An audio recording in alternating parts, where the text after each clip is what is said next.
Assalamualaikum warahmatullahi wabarakatuh. Para peserta didik, anak-anakku sekalian yang super. Pada kesempatan ini, mari kita bahas mata pelajaran produk kreatif dan kewirausahaan. Pada bab 3 kita akan membahas tentang bagaimana membuat laporan keuangan usaha. Di dalam kegiatan usaha kita perlu membuat sebuah pelaporan keuangan secara benar, karena ini akan menjadi bahan evaluasi untuk kegiatan usaha ini, supaya usaha kita betul-betul dapat terkontrol dengan baik. Jadi kita bisa mengatur berbagai strategi jika kita tahu kondisi keuangan perusahaan kita. Maka untuk itu mari kita bahas bersama. Tolong diperhatikan dengan baik bagaimana membuat pelaporan keuangan usaha ini. Dalam pelaporan keuangan usaha ini kita akan mencoba menggunakan sebuah teori yang namanya siklus akuntansi. Jadi dalam metode pelaporan keuangan usaha kita akan menggunakan siklus akuntansi, di mana siklus akuntansi ini kita akan mulai dari bagaimana kita memiliki bukti-bukti transaksi dari kegiatan usaha ini. Dari bukti transaksi ini kita akan akan dilanjut dengan membuat jurnal umum nih yang ada di sini. Kemudian masuk ke bawah itu adalah buku besar, diposting ke buku besar, masuk ke laporan keuangan. Di dalamnya ada ayat jurnal penyesuaian, ada neraca lajur, di dalamnya itu ada ayat jurnal penyesuaian, ada neraca disesuaikan, ada neraca rugi laba atau laporan rugi laba dan neraca, kemudian laporan perubahan modal, sampai yang terakhir nanti adalah jurnal penutup. Nah, diharapkan nanti kalian bisa membuat sebuah pelaporan usaha ini sampai di siklus akuntansi sampai kepada jurnal penutup. Diharapkan seperti itu sehingga kita bisa tahu bagaimana kondisi perusahaan itu berada pada kondisi yang seperti apa. Apakah perusahaan kita berada pada posisi yang surplus atau defisit. Nah, kita bisa memantau lewat pelaporan keuangan usaha ini. Sebelum lanjut ke dalam pembuatan laporan keuangan, mari kita perhatikan ini adalah rumus dalam akuntansi. Jadi saya kebetulan tidak mengajari detail dari awal. Kita langsung bicara dengan bagaimana menyusun sebuah pelaporan keuangan ini.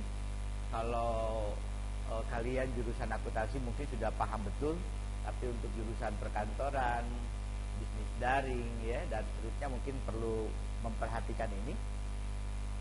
Rumus yang pertama, bahwa di dalam pelaporan keuangan yang pertama, di situ rumus yang pertama di situ dikatakan bahwa harta ditambah biaya itu akan sama dengan hutang ditambah modal ditambah pendapatan. Nilainya harus sama. Jadi harta biaya totalnya harus sama dengan total hutang, modal, dan pendapatan. Nah, rumus yang kedua, Anda perhatikan yang saya beri blok warna hitam.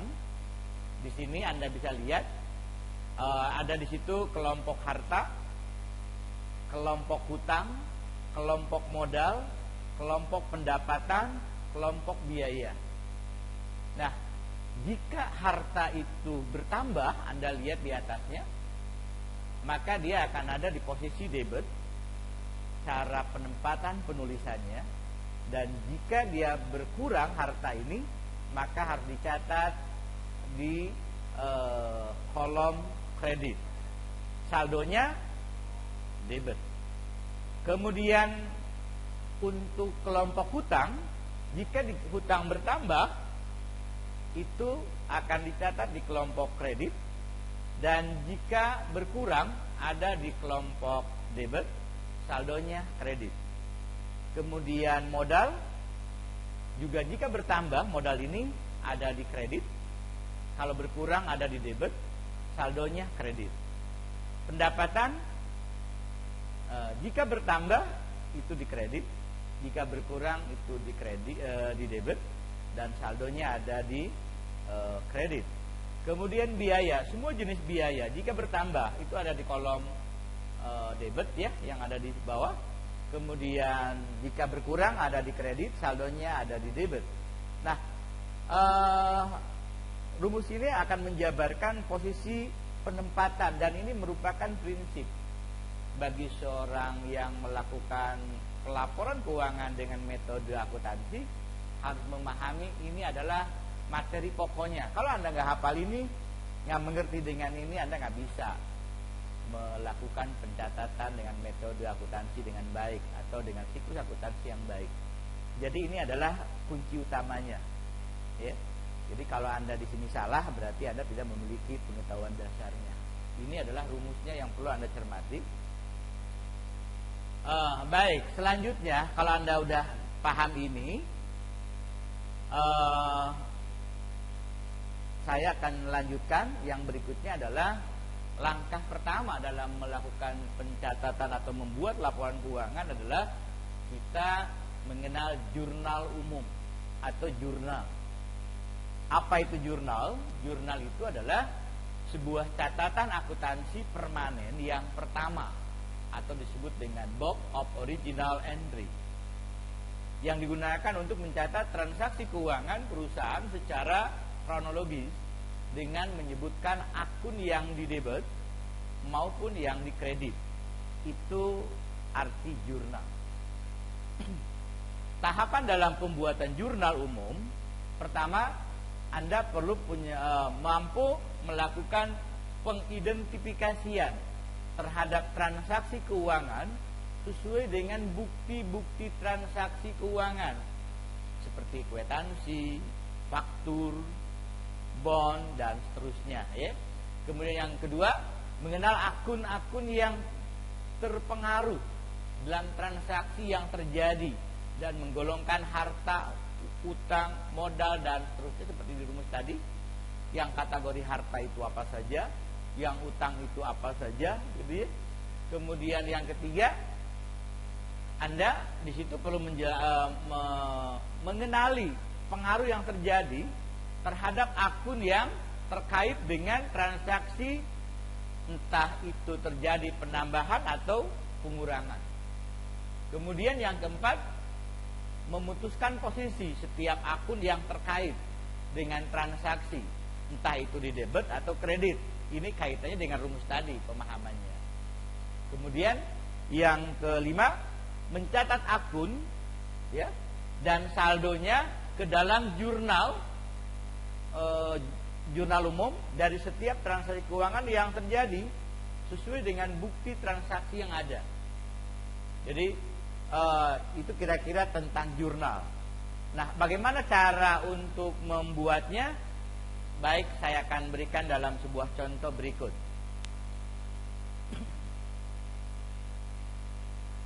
Ya, tolong diperhatikan. Oke, silakan ke contoh. Kita coba lihat contohnya.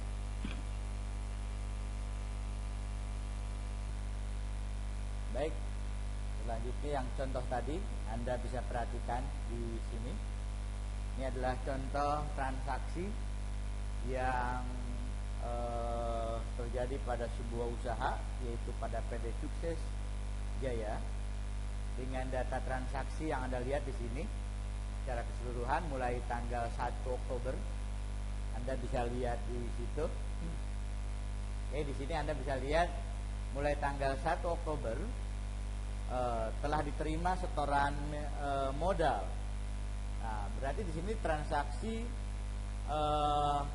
perusahaan menerima sejumlah uang sebagai modal sebesar 1 juta rupiah.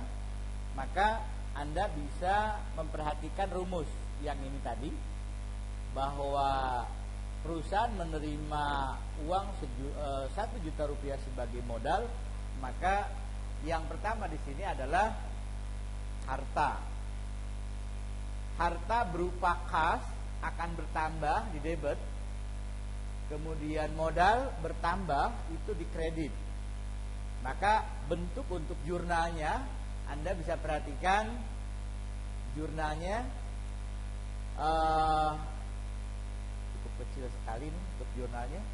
Kas berada pada debit 1 juta rupiah, kemudian modal berada di kredit karena bertambah, dan kas sebagai harta bertambah ada di debit, modal ada di kredit karena dia bertambah. Itu tanggal 1 Januari.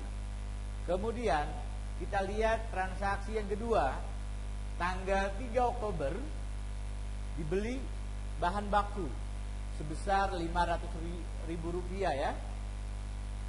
Kemudian kalau dibeli bahan baku berarti uang kita keluar, kemudian bahan baku bertambah.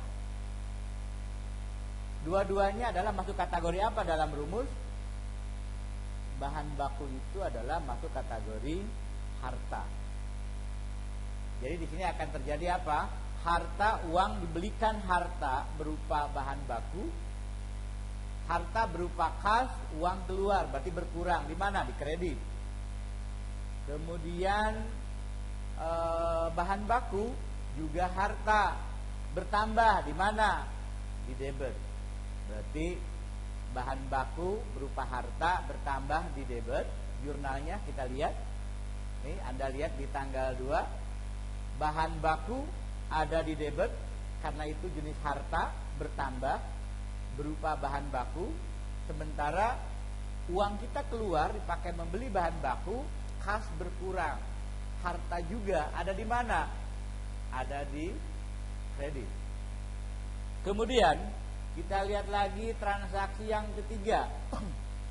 Tanggal 4 Oktober dibayar biaya listrik dan telepon sebesar 75.000 rupiah. Dibayar biaya listrik. Kalau dibayar berarti uang keluar, maka harta berupa kas berkurang. Kalau berkurang, harta berkurang, Anda lihat rumusnya, kredit. Kemudian biaya kita bayar biaya, ya, dibayar biaya, berarti biaya bertambah itu ada di kredit. Maka jurnalnya adalah, Anda bisa lihat tanggal 4 di situ. Ini yang tanggal 4. Anda lihat di situ adalah biaya listrik dan telepon itu bertambah ada di debit, kemudian kas berkurang ada di kredit. Kemudian transaksi yang keempat tanggal 10 Oktober dibayar gaji pegawai sebesar 150.000. Dibayar gaji, berarti kalau setiap dibayar uang kas keluar, harta berkurang, berarti itu di kredit. Kemudian biaya gaji, jenis biaya bertambah, maka dia ada di debit sebesar 150.000 rupiah. Jadi Anda lihat rumus ini. Jadi kategori harta, kas berkurang, kredit. Jenis biaya pegawai bertambah, debit. Ya, maka jurnalnya Anda bisa lihat seperti ini. Biaya gaji ada di debit karena bertambah, kemudian kas ada di kredit karena harta berkurang. Jadi Anda perhatikan rumusnya dengan baik. Kemudian pada transaksi yang kelima tanggal 11 Oktober dibayar sewa tempat usaha. Di sini dibayar sewa tempat usaha sebesar 25.000 rupiah.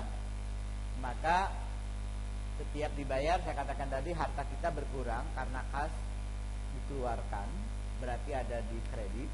Kemudian biaya sewa, biaya bertambah ada di debit di jurnalnya ya. Bisa Anda lihat seperti ini tanggal 11 ya, tanggal 11 ini Anda bisa lihat di sini bahwa di situ biaya sewa ada di debit sebesar 25.000, kas berkurang ada di kredit karena itu adalah berupa harta.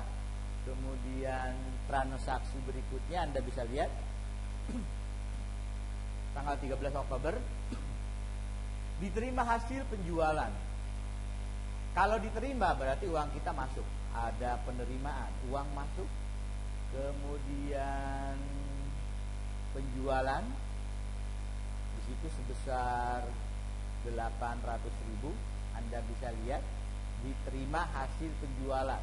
Berarti kas kita bertambah, hasil penjualan atau pendapatan bertambah ada di kredit. Kalau hasil penjualan itu adalah pendapatan ya, masuknya di mana? Kalau bertambah kredit, kalau berkurang debit. Anda lihat jurnalnya tanggal 11 kas bertambah ada di debit sebesar 800.000. Kemudian pendapatan atau hasil penjualan ada di kredit karena dia bertambah. Terus selanjutnya akan seperti itu. Kemudian tanggal 14 Oktober dibeli bahan baku kembali seperti di atas. Kalau dibeli kas berkurang, bahan baku berupa harta juga bertambah ada di debit. Jadi bahan baku di debit sebesar 600.000. Kemudian di kredit kas berkurang sebesar 600.000. Sama. Kemudian tanggal 15 dibayar sewa peralatan. Maka kalau peralatan dibayar sewa, berarti kas berkurang berupa harta di kredit. Kemudian biaya sewa, tadi kan dibayar sewa ya, berarti biaya sewa itu bertambah di kredit. Jurnalnya tanggal 14 seperti itu. Kemudian tanggal berikutnya tanggal 16 dibayar gaji pegawai. Berarti ini adalah debitnya. Dibayar gaji pegawai berarti biaya gaji di debit 150, kas berkurang sebagai harta di kredit.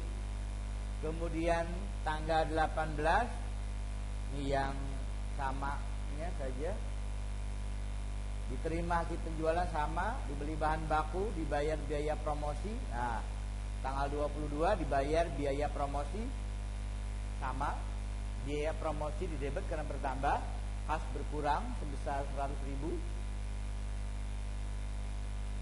Kemudian tanggal 30 diterima modal tambahan 1 juta rupiah.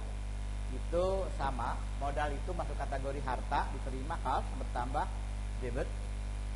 Kemudian modal bertambah kredit ya. Maka jurnalnya seperti ini. Jika Anda ini ditotalkan debit dan kolom kredit, jumlah totalnya sama, berarti pekerjaan Anda sudah benar.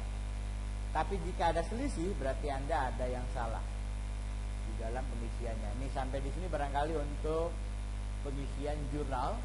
Dalam pertemuan berikutnya kita akan bahas memposting dari jurnal ke buku besar.